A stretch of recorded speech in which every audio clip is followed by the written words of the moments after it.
Hello students, welcome back to my YouTube channel. Today we'll discuss about the topic which is how does metal react with non-metal. In 10th class CBSE, we are studying about chapter number 3 metal and non-metal.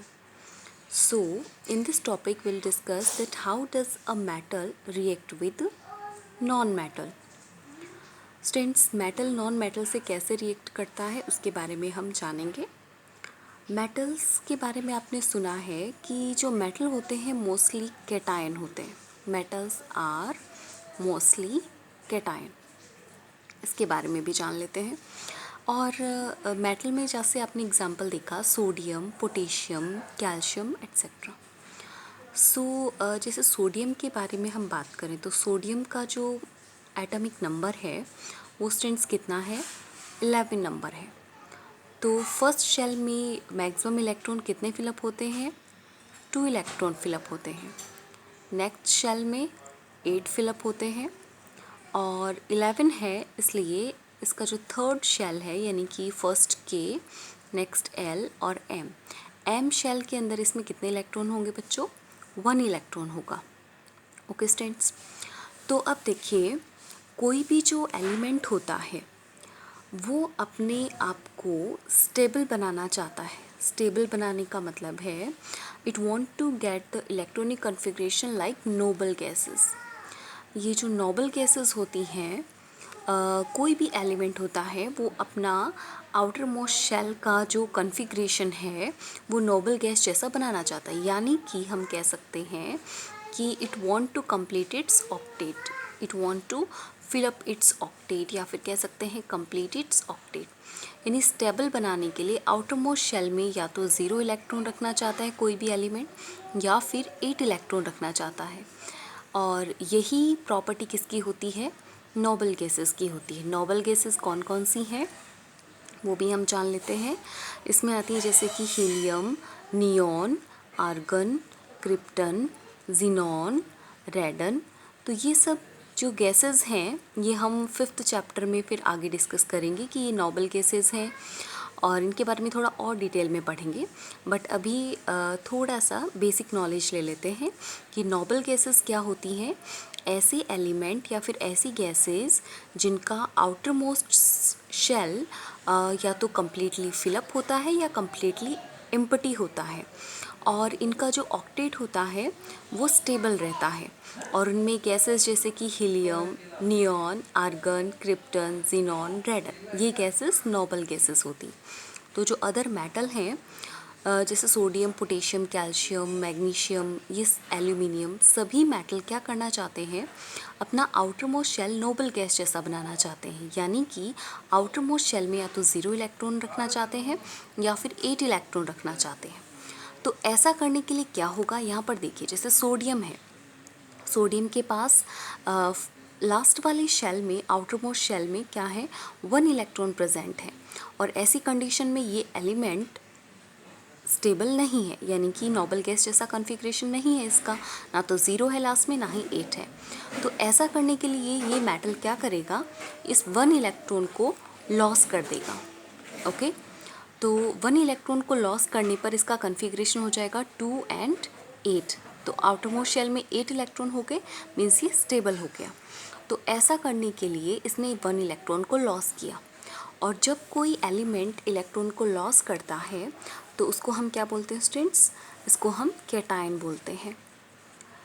Okay, तो जो metals होते हैं वो कैसी nature के होते हैं, वो कैटायन नेचर के मेटल होते हैं, एलिमेंट होते हैं।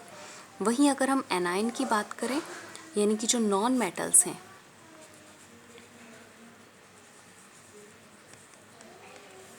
नॉन मेटल्स का नेचर कैसा होता है, नॉन मेटल्स एनायन नेचर के होते हैं। मतलब इनके जो आयंस होते हैं वो एनायन होते हैं, क्योंकि ये भी क्या करना चाहते हैं, अपना आउटर मोस्ट शेल फिलअप करना चाहते हैं। और इसके लिए जैसे हम एग्जांपल लें क्लोरीन का, क्लोरीन का एटॉमिक नंबर होता है 17 और इसका कॉन्फ़िगरेशन होता है 2, 8 और 7। अब इसको 8 बनाने के लिए इसके पास 2 ऑप्शन होते हैं, क्या कि 8 बनाने के लिए इसको कितने इलेक्ट्रॉन की ज़रूरत है, 1 इलेक्ट्रॉन इसको गेन करना पड़ेगा। और ज़ीरो बनाने के लिए इसको 7 इलेक्ट्रॉन लॉस करने पड़ेंगे। तो इतने ज़्यादा इलेक्ट्रॉन लॉस नहीं किए जा सकते, बहुत ज़्यादा एनर्जी चाहिए, इसलिए ये 1 इलेक्ट्रॉन को गेन करता है।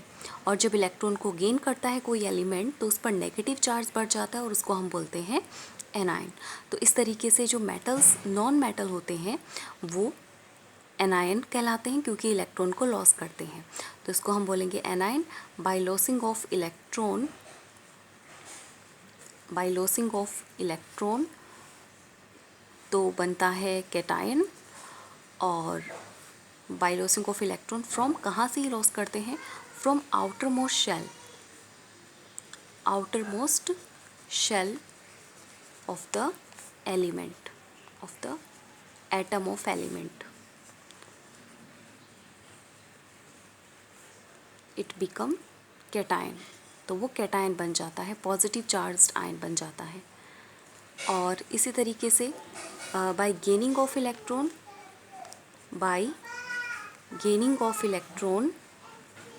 इलेक्ट्रॉन को गेन करने से, ये भी आउटरमोस्ट शेल से ही करते हैं।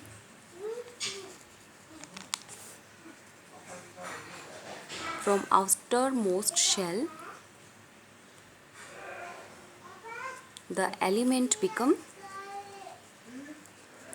क्या बन जाता है स्टूडेंट्स, एनायन। और ये मोस्टली नॉन मेटल ही होते हैं और जो कैटायन है वो मेटल होते हैं। अब देखिए, मेटल और नॉन मेटल जब आपस में कंबाइन होते हैं तो जो कंपाउंड बनते हैं उनको हम बोलते हैं, कौन से कंपाउंड, उनको हम बोलते हैं आयनिक कंपाउंड, क्योंकि आयंस का इसमें आपस में कनेक्शन होता है, आयनिक कंपाउंड कहलाते हैं। तो आयनिक कंपाउंड की डेफिनेशन क्या हो जाएगी, the compound made by combining of metal and non metal, या फिर कह सकते हैं the compound made by transferring of electron from metal to non metal is known as ionic compound. The compound made up of metal and non-metal by transferring of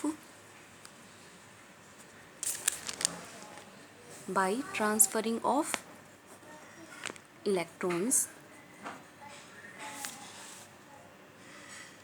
is called ionic compound. उसको हम बोलते हैं ionic compound बोलते हैं। Okay students, अब इसके साथ साथ हम देखते हैं एग्जाम्पल इसका, जैसे कि सोडियम है और क्लोरीन है। सोडियम कैसा होता है, सोडियम का नंबर है 11, क्लोरीन का नंबर है 17। इसमें कन्फिग्रेशन होगा 281, इसका कन्फिग्रेशन होगा 287। इसके पास एक इलेक्ट्रॉन एक्स्ट्रा है कन्फिग्रेशन को नोबल गैस जैसा बनाने के लिए, और इसके पास 7 इलेक्ट्रॉन है। अब देखिए यहाँ पर तो इसको 1 इलेक्ट्रॉन इसके पास एक्स्ट्रा है और यहाँ पर इसको 1 इलेक्ट्रॉन की नीड है, इसको ज़रूरत है, और इसके पास ही एक्स्ट्रा इलेक्ट्रॉन है। तो सोडियम क्या करता है स्टूडेंट्स, सोडियम जिसका कन्फिग्रेशन 281 है, यहाँ से ये 1 इलेक्ट्रॉन लॉस कर देगा, 28 बना लेगा, तब इस पर एक पॉजिटिव चार्ज हो जाएगा और एक इलेक्ट्रॉन इसमें सेपरेट हो जाएगा। जब इसमें से एक इलेक्ट्रॉन सेपरेट हो जाता है तो इसमें क्या होता है, ऐसा क्यों होता है, ये पॉजिटिव चार्ज क्यों हो जाता है, क्योंकि देखिए एटम के अंदर क्या होते हैं, प्रोटॉन पॉजिटिव चार्ज होता है और नेगेटिव चार्ज इलेक्ट्रॉन होते हैं। तो अगर सोडियम जिसका न्यूट्रल चार्ज है उसमें 11 ही पॉजिटिव चार्ज होते हैं, 11 ही नेगेटिव चार्ज होते हैं, होल चार्ज का 0 होता है, मतलब न्यूट्रल होता है। जब ये एक इलेक्ट्रॉन को लॉस करेगा तो यहाँ पर पॉजिटिव कितने रहेंगे, 11, लेकिन इलेक्ट्रॉन का नेगेटिव चार्ज है तो इसमें नेगेटिव कैसे रहेंगे, 10, यानी एक इलेक्ट्रॉन इसने लॉस कर दिया तो जो नेगेटिव चार्ज है वो 10 हो जाएगा। अब टोटल इनका सम करें तो +1 रहेगा, यानी कि सोडियम का चार्ज कैसा हो गया, +1। कब, जब एक इलेक्ट्रॉन को इसने लॉस किया तब ऐसा हुआ। तो सोडियम एक इलेक्ट्रॉन लॉस करने पर पॉजिटिव चार्ज हो जाता है, इसकी वैलेंसी +1 हो जाती है। वहीं क्लोरीन जो है जिसका कन्फिग्रेशन 287 होता है न्यूट्रल होने पर, बट जब क्लोरीन एक इलेक्ट्रॉन गेन कर लेता है, तब इसका कॉन्फ़िगरेशन क्या होगा? अगर इसमें हम एक इलेक्ट्रॉन प्लस कर दें तब इसका कॉन्फ़िगरेशन होगा क्लोरीन 288 हो जाएगा। और जब एक इलेक्ट्रॉन इसने गेन किया तो इसका नेगेटिव चार्ज हो जाता है। और इसका रीज़न भी जान लेते हैं। जैसे क्लोरीन है, इसके पास 287, यानी कि इस पर टोटल 17 इसके पास प्रोटॉन है और 17 इसमें इलेक्ट्रॉन है इसके जो न्यूक्लियस के अंदर। लेकिन जब एक इलेक्ट्रॉन और इसने गेन कर लिया तो प्लस तो है प्रोटॉन और नेगेटिव कितने रहे, इलेक्ट्रॉन कितने रहे इसमें, एक और हो गया ना इसके अंदर, तो -18 हो गया ये इलेक्ट्रॉन। अब इसका सम करते हैं तो कितना आएगा, -1 अपने पास रिमेन रहेगा। तो क्लोरीन का चार्ज नेगेटिव कब हो जाता है? जब ये एक इलेक्ट्रॉन को गेन कर लेता है।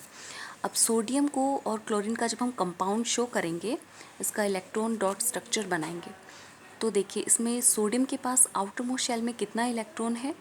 इसमें सिर्फ 1 इलेक्ट्रॉन है। हम यहाँ इलेक्ट्रॉनिक स्ट्रक्चर बनाते हैं इसकी, इलेक्ट्रॉन डॉट स्ट्रक्चर, तब हम इसमें सिर्फ आउटर मोस्ट शेल के इलेक्ट्रॉन ही शो करते हैं इलेक्ट्रॉन डॉट स्ट्रक्चर में। तो अगर सोडियम क्लोराइड का कंपाउंड है, Na और Cl मिलकर के क्या बनाएंगे, सोडियम क्लोराइड। और NaCl ही क्यों बना इसका फॉर्मूला, क्योंकि सोडियम की वैलेंसी 1 है, क्लोरीन की वैलेंसी 1 है, तो इसका जो फॉर्मूला बनता है वो NaCl ही बनता है। और एक इलेक्ट्रॉन ही इसको लॉस करता है और क्लोरीन एक इलेक्ट्रॉन गेन करता है। क्लोरीन का कन्फिग्रेशन कितना है, 287, तो इसका आउटर मोस्ट शेल उसमें 7 इलेक्ट्रॉन होंगे। 7 इलेक्ट्रॉन को हम थोड़ा अलग तरीके से शो कर देंगे क्रॉस के सिंबल से। तो इसके आउटर मोस्ट शेल में 7 इलेक्ट्रॉन है, 3, 3, 6 एंड 7। अब ये सोडियम क्या कर रहा है, इस 1 इलेक्ट्रॉन को किसको ट्रांसफ़र कर देगा, क्लोरीन को ट्रांसफ़र कर देगा। और इससे जो आयन बनेगा वो होगा NaCl बन जाएगा। ओके स्टूडेंट, जिसमें सोडियम प्लस चार्ज का है और क्लोरीन माइनस चार्ज का है। इसी तरीके से मैग्नीशियम क्लोराइड है MgCl2।